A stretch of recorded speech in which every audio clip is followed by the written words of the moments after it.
अगली बड़ी खबर भिलाई से है, जहां चलती कार में लगी आग। हादसे में बाल बाल बचे कार सवार। शॉर्ट सर्किट के चलते आग लगी है तो कार सवारों ने कूदकर अपनी जान बचाई है। फायर ब्रिगेड ने आग पर काबू पाया है। बड़ी जानकारी भिलाई से आपको बता रहे हैं, जहां पर चलती कार में आग लग गई और हादसे में जो कार सवार है उन्होंने जैसे तैसे अपनी जान बचाई है। बाल बाल बचे हैं, कार सवारों ने कूदकर अपनी जान बचाई। फायर ब्रिगेड ने आग पर काबू पाया है। हम लोग जैसे ही आ रहे थे दुकान जाने के लिए तो अचानक कट कट कट कट बजी गाड़ी, किनारे किए, तुरंत उतरे, आग चालू हो गई गाड़ी से पूरी। फिर हम लोग फायर ब्रिगेड वाले को फ़ोन किए, 112 को डायल किए, तो उनके आने तक तो गाड़ी पूरी। आप लोग कहाँ से? हम लोग दुर्ग से आ रहे थे। दुर्ग से आ रहे थे, मेरी दुकान है पावर हाउस में, वहाँ जा रहे थे दुकान खोलने के लिए। गाड़ी में 2 लोग थे हम लोग, मैं मेरी स्टाफ। रायपुर से अगली बड़ी खबर है, छत्तीसगढ़ सर्राफा एसोसिएशन का बड़ा फैसला। नकाब और बुर्का पहनकर आने वालों की एंट्री बैन कर दी गई है। दुकानों में हेलमेट और बुर्का पहनकर आने पर बैन। तो सुरक्षा को लेकर सर्राफा एसोसिएशन ने फैसला लिया है। नवापारा राजिम लूटकांड के बाद यह फैसला लिया गया। नवापार लूटकांड के दोषियों को जल्द गिरफ्तार करें, यह मांग की जा रही है। इस वक्त की बड़ी जानकारी रायपुर से आपको दे रहे हैं। छत्तीसगढ़ सर्राफा एसोसिएशन का बड़ा फैसला। नकाब और बुर्का पहनकर आने वालों की एंट्री बैन की गई है, तो दुकानों में हेलमेट और बुर्का पहनकर आने पर बैन लगा दिया गया है। सुरक्षा को लेकर सर्राफा एसोसिएशन ने फैसला लिया है। तो नवापारा राजिम लूटकांड के बाद यह फैसला लिया गया। नवापारा लूटकांड के दोषियों की जल्द गिरफ्तारी की मांग भी दूसरी तरफ से की जा रही है। तो कुल मिलाकर अब लगातार लोगों में आक्रोश देखने को मिल रहा है और आक्रोश के तहत यहां पर फैसला लिया गया है कि अब अगर कोई भी चेहरे पर नकाब बांधकर आता है या फिर बुर्का पहनता है तो उसे अंदर एंट्री नहीं दी जाएगी। इसी पर ज्यादा जानकारी के साथ सहयोगी प्रफुल्ल तिवारी जुड़ चुके हैं। सीधे रुक करेंगे हमारे सहयोगी प्रफुल्ल की ओर। प्रफुल्ल, आखिर क्या कुछ अधिक जानकारी इस फैसले से जुड़ी हुई, बड़ा फैसला लिया गया?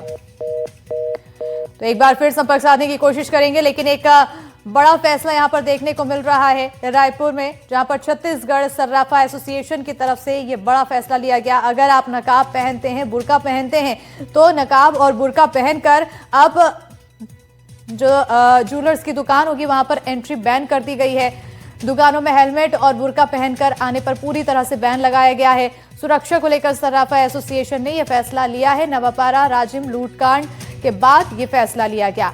आपको बताते चले कि नवापारा राजिम में जब लूटकांड हुआ था तो उसमें भी चेहरा ढका हुआ था, जिसके चलते आरोपी को पहचानना आसान नहीं हो पा रहा था और ऐसे में अब आगे की जांच की भी मांग लगातार की जा रही है। दोषियों की गिरफ्तारी की मांग भी की जा रही है। सहयोगी प्रफुल्ल तिवारी हमारे साथ जुड़ चुके हैं ज्यादा जानकारी के साथ। प्रफुल्ल, क्या कुछ अपडेट, एक बड़ा फैसला?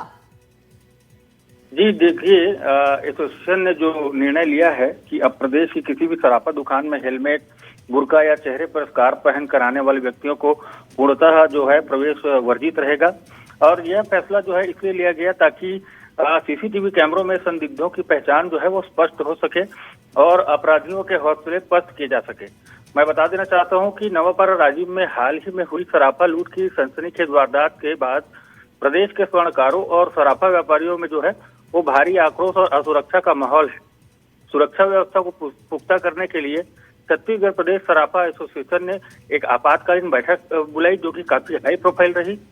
वीडियो कॉन्फ्रेंसिंग के माध्यम से आयोजित इस बैठक की अध्यक्षता जो है वो प्रदेश अध्यक्ष कमल सोनी जो है वो खुद कर रहे थे और बैठक में सुरक्षा मानकों पर गहन चर्चा की गई और सर्वसम्मति से एक बड़ा निर्णय लिया गया है। बिल्कुल, क्या इस निर्णय के बाद किसी तरह का विरोध भी देखने को मिला या फिर सब इस निर्देश का, इस फैसले का स्वागत कर रहे हैं? देखिए, ये सुरक्षा के लिए जो है ये एक बड़ा कदम है और इस पर जब हमने प्रदेश अध्यक्ष कमल सोनी से जब बातचीत की तो उन्होंने कहा कि वे अपनी दुकानों में आधुनिक सुरक्षा उपकरण लगाएं, संदिग्ध गतिविधियों को की जो है वो सूचना तत्काल पुलिस एसोसिएशन को दे और जितने भी एसोसिएशन के सदस्य हैं इस स्वागत का बहुत कम मात्रा में विरोध हो रहा है, बाकी सब समर्थन में ही है इसके। बिल्कुल प्रफुल्ल, क्या कोई गाइडलाइन से इसको लेकर भी नजर बनी रहेगी? बहरहाल बहुत शुक्रिया प्रफुल्ल तमाम जानकारी देने के लिए।